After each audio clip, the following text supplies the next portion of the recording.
It began with the sound of my son's muffled cries echoing down the hallway. The laundry basket slipped from my hands the second I heard it. The house was heavy with summer heat, the kind that made silence feel alive, where every sound seemed to stick to the walls. My sister Claire was supposed to be watching him while I folded clothes in the next room.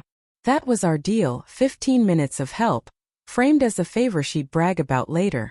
When I reached the doorway, my mind couldn't process what I was seeing. My son, 8 years old, small, pale, terrified, hung upside down by his ankles. A belt looped around his legs, hooked over the closet bar. His shirt had fallen over his face, his arms flailing helplessly. Claire stood nearby, holding her phone, laughing. "Please subscribe to our channel and tell us in the comments where you're watching from," she said between giggles. "Claire!" I screamed, my voice breaking. "What the hell are you doing?" She rolled her eyes. "Relax. I'm teaching him discipline. He moves too slow, maybe gravity will help." I ran to him, fumbling with the belt. My hands were shaking so hard I could barely undo the buckle. My son whimpered softly, trying not to cry, like he already knew showing fear would only make things worse. When his feet finally touched the floor, he collapsed into my arms, trembling, his hair damp with sweat. I turned to Claire, my voice low and sharp. "You're sick." She just shrugged, that smug smirk never leaving her face. "Mom says you're too soft. Fear makes you faster." Her words, not mine. That phrase, "fear makes you faster," hit me like a blow. I'd heard it before. It was my mother's line, one she used when I hesitated as a child, cleaning too slowly, answering too late. She'd slam her hand on the table and repeat it like a twisted mantra. Before I could respond, my parents walked in from the porch. Dad looked amused, almost entertained. "What's with all the yelling?" he asked. "She hung him upside down with a belt," I said, pointing at Claire. Mom raised an eyebrow, then glanced at my son. "He's fine. You're overreacting again." "Overreacting?"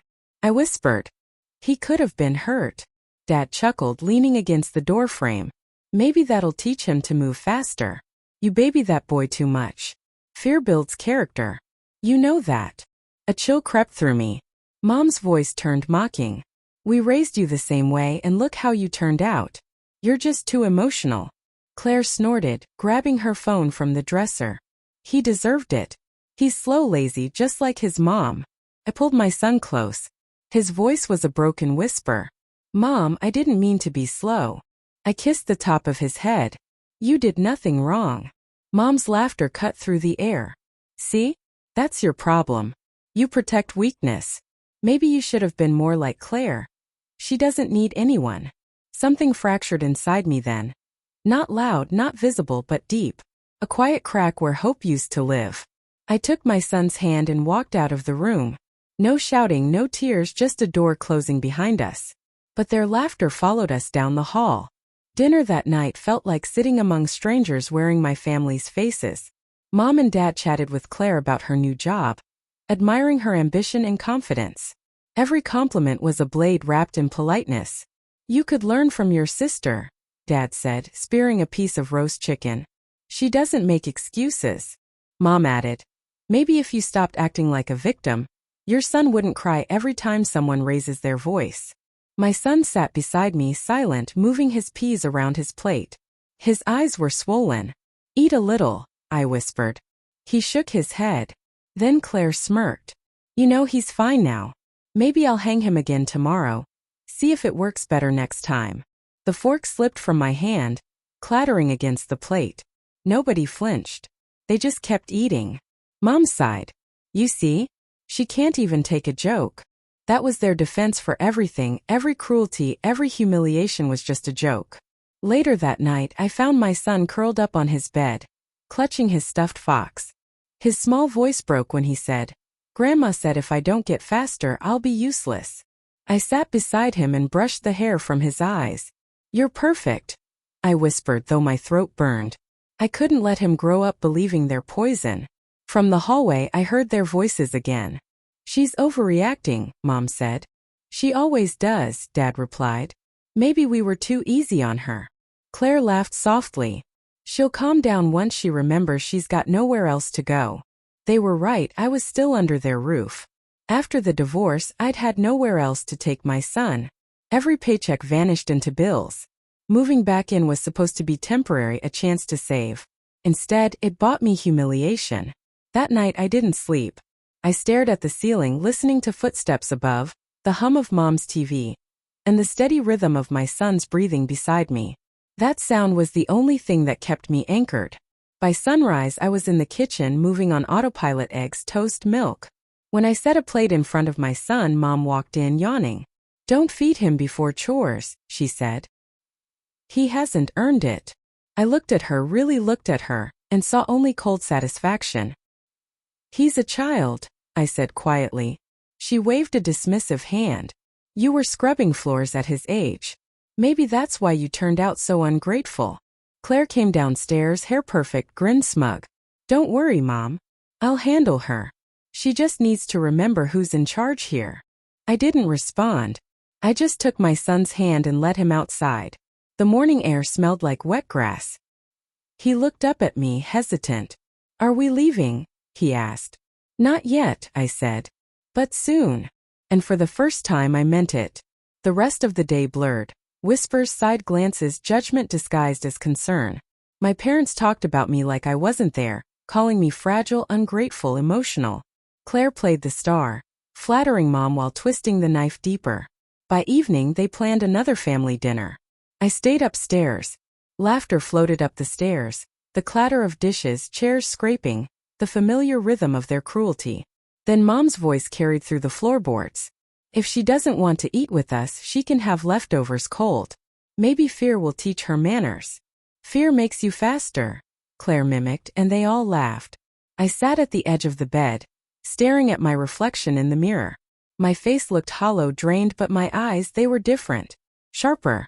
That was the moment I decided they were going to learn what fear really felt like.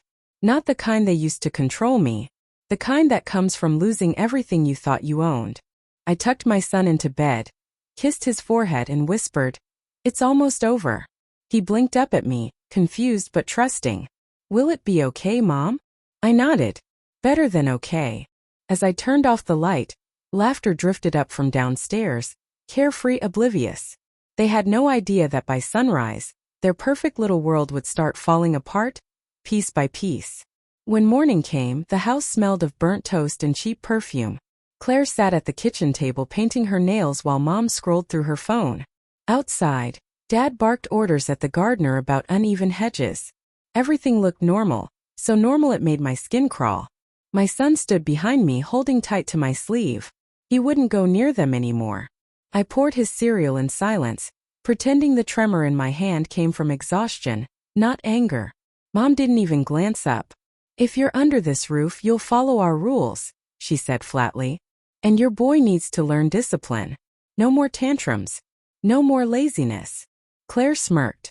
"Maybe we should hang you next time, huh, kiddo?" I felt my son's body stiffen beside me. Slowly I turned toward her. "Say that again."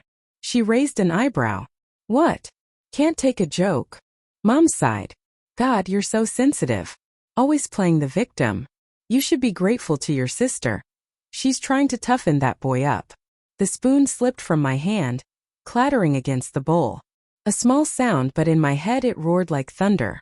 I didn't shout. I didn't flinch. I just looked at them, really looked, and realized there was nothing human left in that room except my son and me. That night I started packing. Quietly, carefully. His school books, my papers, a few clothes. I told my son in whispers, "Don't say a word. Not to Grandma. Especially not to Aunt Claire." He nodded, voice trembling. "Will they be mad?" "They'll be confused," I said. "Then scared." That was enough. The next morning I called my boss. I asked for extra hours, anything that could help me get away faster. Then I went through the motions like always, cleaning their house, playing the obedient daughter, because the act mattered. They had to believe nothing had changed. But inside everything had. Their insults no longer stung. Their laughter no longer hurt. Every cruel word became fuel.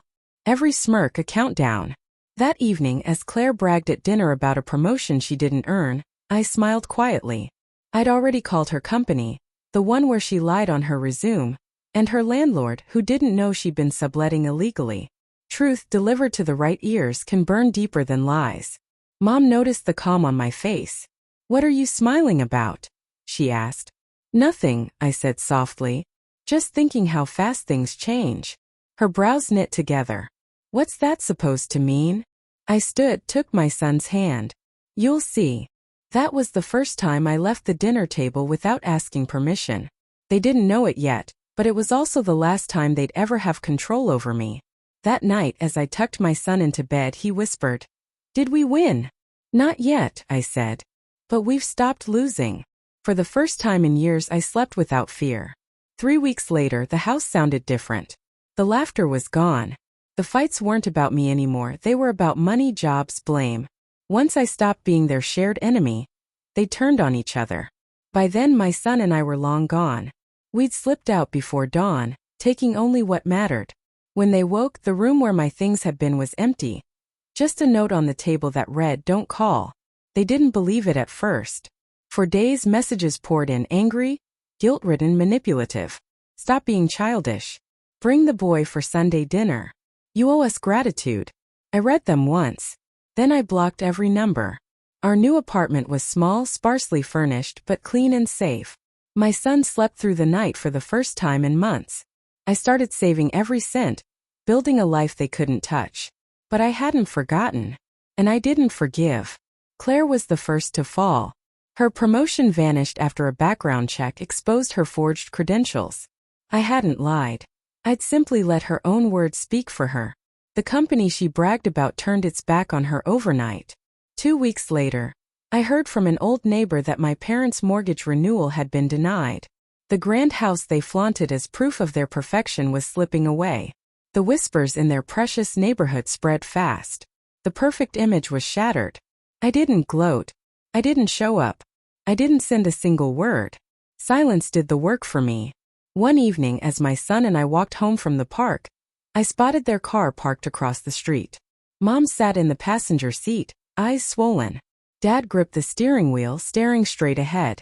Claire was nowhere in sight. My phone buzzed, private number. I let it ring. We climbed the stairs to our little apartment. My son peeked out the window and saw the car still idling. "Are they here to say sorry?" he asked quietly. "No," I said.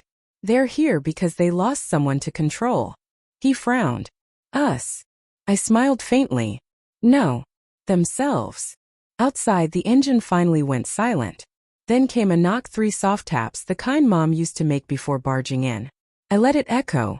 Then came another, sharper, desperate. I stood there, hand on the knob, breathing steady. My son watched me silently, waiting. Then I stepped back. "We don't open the door for noise anymore," I said. He nodded, climbed onto the couch, and switched on the small lamp beside him. Warm yellow light filled the room. Peaceful. Still. Through the peephole, I saw them standing there, pale, hollow, lips moving. I couldn't hear a thing. For the first time in my life, their voices didn't reach me. A few minutes later, they left. The hallway fell quiet again. That night, I tucked my son into bed and listened to the hum of the city outside. He drifted to sleep easily, safe at last. I sat by the window, watching faint stars through thin curtains. My reflection looked back at me, tired but free.